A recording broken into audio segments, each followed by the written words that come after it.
Amigos e amigas, dando sequência à série de artigos referentes à construção da Ponte de Niterói, ou Ponte Presidente Costa Silva, apresentaremos nesse artigo 45 dados dos processos executivos das estruturas da ponte sobre o mar. Os dados dessa série de relatórios foram extraídos do livro editado pelo DNR por ocasião da comemoração do 10º aniversário de operação da ponte em março de 1984 e do conhecimento e lembrança desse que vos apresenta. As fotos foram copiadas do livro mencionado acima e do livro Ponte Rio-Niterói 50 anos, editado pela concessionária Ecoponte. A série de artigos sequentes tem um significado especial para esse que vos apresenta.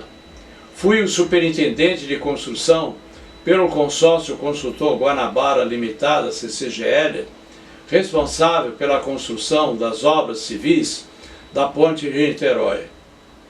Tive a responsabilidade de gerenciar as atividades de construção da ponte sobre o mar, incluindo as fundações até os pilares de assentamento da superestrutura. Entendimentos entre o CCGL e a Empresa de Engenharia e Construção de Obras Especiais Sociedade Anônima, ESSEX, para início das obras no mar. O CCGL propôs para a ESSEX, empresa subordinada ao DNR, supervisora da construção da ponte, a execução dos tubulões de fundação dos pilares com equipamento de perfuração alemão Bad Wirth, apoiado sobre plataforma suportada sobre 4 pernas, fornecido pelo estaleiro IHC holandês. A ESSEX aceitou a proposta. Em vista do prazo para a entrega de 6 perfuratrizes e 3 plataformas para a execução dos tubulões de fundação da ponte, o CCGL propôs iniciar a implantação com a tecnologia de escavação e concretagem dos tubulões com ar comprimido. A ESSEX aceitou a proposta. O CCGL mobilizou o recurso necessário para a execução daquele serviço. Esse artigo descreve a execução dos tubulões com ar comprimido.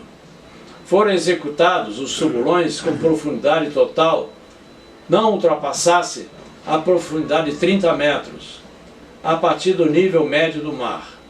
A profundidade de 30 metros é a profundidade máxima permitida por lei e que o trabalhador pode trabalhar com ar comprimido. Foram abertas 3 frentes de execução de fundação de pilares com esse processo do lado rio e uma frente do lado Niterói. As 3 frentes do lado rio foram executadas com mão de obra do CCGL e a frente de Niterói foi subempreitada para a empresa especializada nesse serviço, a Fundasa. Apresentamos a seguir a sequência executiva para a implantação dos tubulões com ar comprimido. Número 1. Cravação das camisas metálicas de revestimento dos tubulões. As camisas metálicas eram executadas a partir de bobinas de chapas de aço, espessura de 3/8 polegadas. Essas bobinas eram desenroladas, soldadas em espiral e cortadas no comprimento de projeto. Em seguida, a camisa era rolada para uma carreira inclinada em direção ao mar. A carreira funcionava como um depósito de camisas e lá soldadores marcavam o destino e corrigiam o defeito de solda. Na extremidade da carreira, a camisa caía dentro d'água e era recolhida por 3 conjuntos de boias. As boias eram constituídas de tambores de lubrificantes fechados e ligados por correntes. Uma baleeira organizava as camisas embarcadas nas boias. Cada camisa era rebocada por um rebocador e ancorada às boias próximas ao flutuante do guindaste de destino. Lá uma baleeira puxava a camisa e enganchava no guindaste de destino, que a levantava e posicionava na sua posição no solo, com auxílio da topografia. A posição das camisas metálicas era demarcada por um gabarito montado anteriormente, com auxílio de estacas quadradas cravadas previamente com auxílio de topografia. A topografia para a localização dos pilares era constituída por uma rede de bases localizadas sobre as ilhas e o continente, operadas pelo Serviço Geográfico do Exército. Conforme a localização da camisa metálica ou pilar, o Exército operava as bases correspondentes. A topografia da frente de serviço era do CCGL. Em seguida, o guindaste alçava o batistaca Delmag D44, posicionava-o sobre a camisa e a cravava até uma profundidade acima do terreno residual. A profundidade era conhecida por sondagem geológica realizada anteriormente. Assim eram cravadas todas as camisas de um pilar. O serviço de cravação das camisas metálicas tinha em seu apoio o flutuante do guindaste.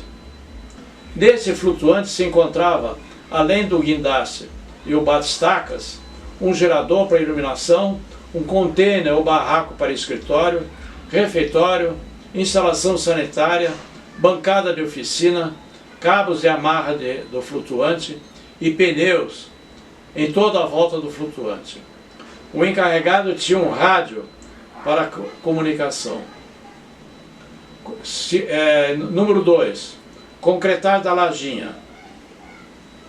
As 6 ou 8 camisas cravadas de um pilar eram cortadas na elevação de 90 centímetros acima do nível médio do mar. E em sua extremidade superior era soldado um anel de cantoneira. Na sequência era montada a forma do fundo da lajinha, altura de 20 centímetros, armada e concretada. A forma do fundo da lajinha era constituída por um anel apoiado na extremidade superior da camisa metálica, cravada, pendurais, longarinas, travessas e o compensado.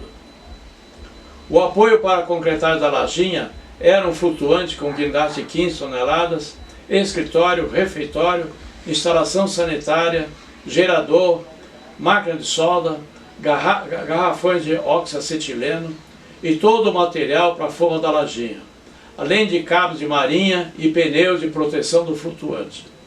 O encarregado tinha um rádio para a comunicação. Número 3. Montagem do tubo de concreto. Após o período de cura do concreto da lajinha, era introduzido em cada camisa metálica cravada um tubo de concreto de diâmetro externo de 1,65 m e paredes de 20 cm armado com diâmetro interno de 1,25 m e altura de 4 metros. Esse tubo pesava cerca de 8,5 toneladas. Cada tubo era travado sobre a lajinha dentro de um quadro metálico e 2 travas que encaixavam em reentranças deixadas em posições opostas no tubo pré-moldado. Esses tubos de concreto eram fabricados no canteiro da Ilha do Fundão e transportados por flutuantes até a frente de serviço. Após o assentamento, o tubulão pré-fabricado era emendado em seções com 2 metros de altura, com formas metálicas, armado e concretado. O concreto era fornecido por uma central de concreto sobre flutuante, com uma betoneira de 350 litros, que descarregava o concreto para dentro de uma caçamba de abertura manual. A caçamba era movimentada pelo mesmo guindaste que movimentava os tubos de concreto.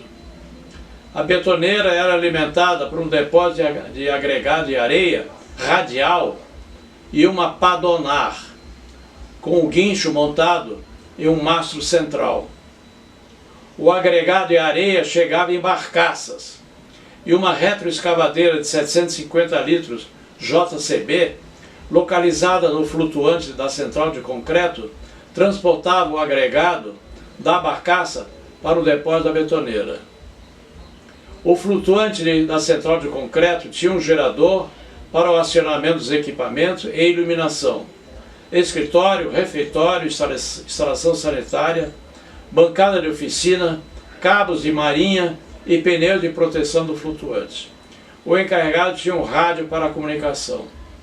Após a cura da emenda do tubulão concretado, o guindaste suspendia o tubo pré-moldado mais a seção concretada, soltava o quadro da trava, arriava o conjunto e travava novamente.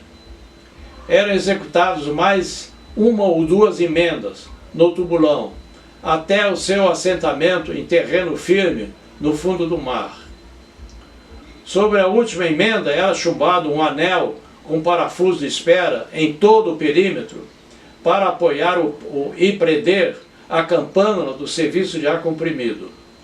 O tubulão continuava travado. Em virtude da extensão do assunto tratado, este será continuado no artigo 45. No caso de dúvidas sobre a apresentação, façam suas perguntas que responderemos com prazer. Deixem seu like.